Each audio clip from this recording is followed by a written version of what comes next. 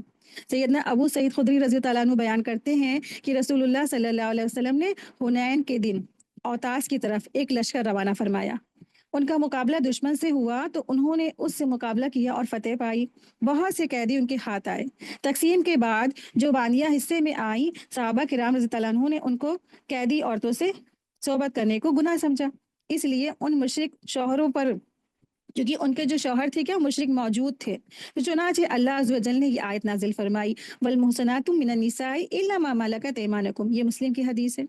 تو اس طرح سے صحابہ تھے، وہ بہت تقوی والے تھے، وہ ہر قدم جو تھے پھونک پھونک کر چلتے تھے، ڈر ڈر کے چلتے تھے، ہر وقت وہ یہ سوچتے تھے کہ کہیں ہم یہ گناہ تو نہیں کر رہے ہیں، تو وہ تھوڑا ڈرے کہ یہ تو کیا ہے، یہ تو کافر رہ چکی ہے، اس کا شوہر بھی ابھی زندہ ہے، اور ایسا تو نہیں ہم اس طریقے سے اگر ہم یہ کریں گے تو پھر کیا ہو جائے گا، میرا گناہ لگ جائے یا ہو جائے۔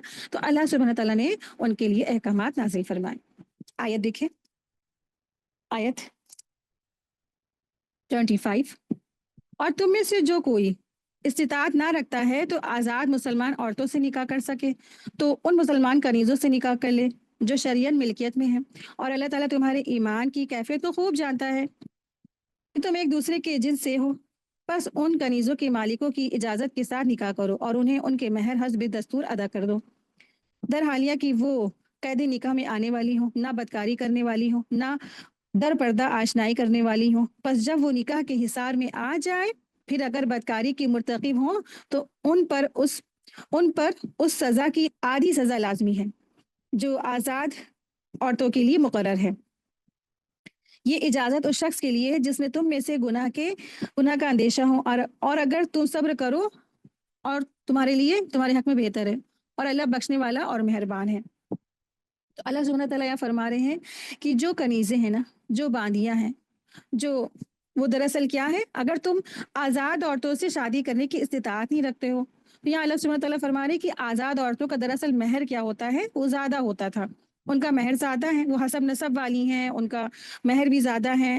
تو اور کچھ جو غریب محتاج تھے تھوڑے سے صحابہ، اور جو ہے ابھی نیو نیو وہ مسلمان ہوئے تھے، وہ اور آزاد عورتوں سے نکاح نہیں کر سکتے تھے، ان کے پاس اتنا مہر نہیں تھا کہ وہ ان لوگوں کو دے سکتے تھے۔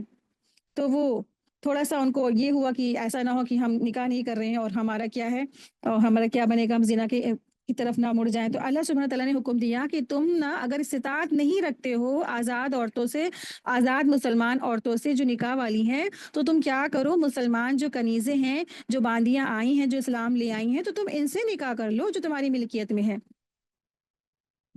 اور پھر کیا ہے، دراصل ان کی جو مہر ہے نا وہ ہاف ہے۔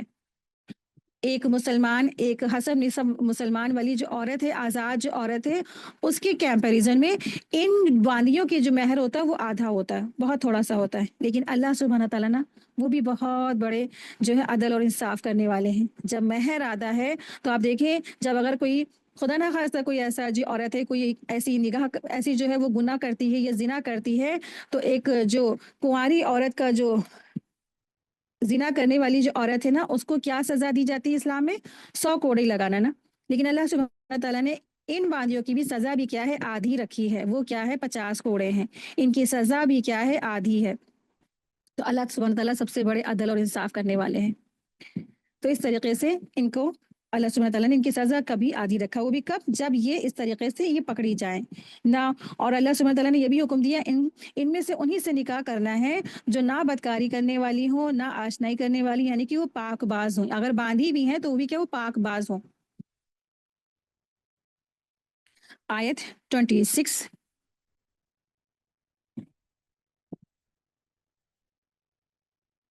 یرید اللہ لیبین لکم ویہدیکم سنن الذین من قبلکم ویتوب علیکم واللہ علیم حکیم۔ اللہ چاہتا ہے کہ تمہارے لیے کھول کر بیان کرے اور تمہیں ان لوگوں کے طریقوں کی ہدایت دے جو تم سے پہلے تھے، اور تم پر مہربانی فرمائے، اور اللہ سب کچھ جاننے والا ہے، کمال حکمت والا ہے۔ تو یہاں پہ ایک ایک بات کھول کھول کر بیان کر دی ہے، کس سے آپ کو نکاح کرنا ہے، کون آپ کے محرمات ہیں، کس سے آپ کو جو ہے نکاح نہیں کرنا ہے، یہاں پہ سب بتا دیا اللہ سبحانہ تعالیٰ نے۔ آیت 27، واللہ یرید ان یتوب علیکم ویرید الذین یتبعون الشہوات ان تمیلوا میلا عظیما۔ اور اللہ چاہتا ہے کہ تم پر مہربانی فرمائے، اور جو لوگ خواہشات کی پیروی کرتے ہیں وہ چاہتے ہیں کہ تمہیں سیدھے راستے سے ہٹا دے، کہ تم سیدھے راستے سے ہٹ جاؤ، اور بہت بڑا ہٹ جانا ہے۔ یعنی اللہ سبحانہ تعالیٰ چاہتے ہیں کہ مسلمان نافرمانی سے، فسق سے، فساد کے بجائے کیا کرے، پاک دامنی اختیار کرے، وہ پاک دامن ہو جائے۔ لیکن خواہشات نفس کی اتباع کرنے والے، جو زنا کرنے والے ہیں نا، جو کرسچن ہیں، جو یہود ہیں، جو غیر مسلم ہیں، وہ دین کی راہ سے ہٹ جانے والے خود بھی چاہتے ہیں کہ یہ مسلمان بھی کیا ہوں، یہ مسلمان بھی اس راہ سے ہٹ جائیں، اور مسلمان بھی یہ دنیاوی لذتوں اور خواہشات میں ڈوب جائیں۔ تو لہٰذا تم کیا کرو، تم پر جو شہوت کے، یعنی کہ جو شہوت پرستوں کے جو کہنے پہ مت آؤ۔ تو ان کو روکا جا رہا ہے، مسلمانوں کو شہوت پرستوں کے کہنا ماننے پر روکا جا رہا ہے کہ نہ تم آؤ جو وہ کہہ رہے ہیں، یعنی کہ حرام رشتوں کی طرف یا ناجائز رشتوں کی طرف تمہیں نہیں جانا ہے، بلکہ تمہیں کیا کرنا ہے، اللہ نے جو تمہارے لیے حدیں مقرر کر دی ہیں اسی کے اندر رہنا ہے۔ لیکن دراصل جو شہوت پرست ہوتے ہیں، جو یہ اس طریقے سے اللہ کی نافرمانی کرنے والے ہوتے ہیں، جو فسق فجور کرنے والے ہوتے ہیں، تو بعض تو سرے سے ہی نکاح کو وہ کیا کرتے ہیں، ختم ہی کر چکے ہیں۔ تو کچھ لوگ ایسے ہیں، وہ کہتے ہیں کہ لیونگ ریلیشن شپ کیا ہے، ہمارے لیے بیٹر ہے بنسبت کہ ہم نکاح کر لیں، کیونکہ نکاح کے بندھن میں مجھے بندھنا نہیں ہے، مجھے شادی کے بندھن میں بندھنا نہیں ہے، میں تو کھلا اور آزاد ہوں، جب تک چاہوں جس سے چاہوں میں انجوائے کروں نا۔ تو آج کل لیونگ ریلیشن شپ کا بہت زیادہ چرچا ہو گیا ہے، ایسے ہی آج کل لوگ رہ لیتے ہیں۔ آپ دیکھیں کتنی خرابیاں بھی تو پھیل گئی ہیں نا، کہ ایک چھوڑ ہر سال جیسے انسان اپنے گھر کے کرٹن چینج کرتا ہے نا، تو آج کل ویسے ہی انسان ایک دوسرے کو بھی چینج کر دیتا ہے۔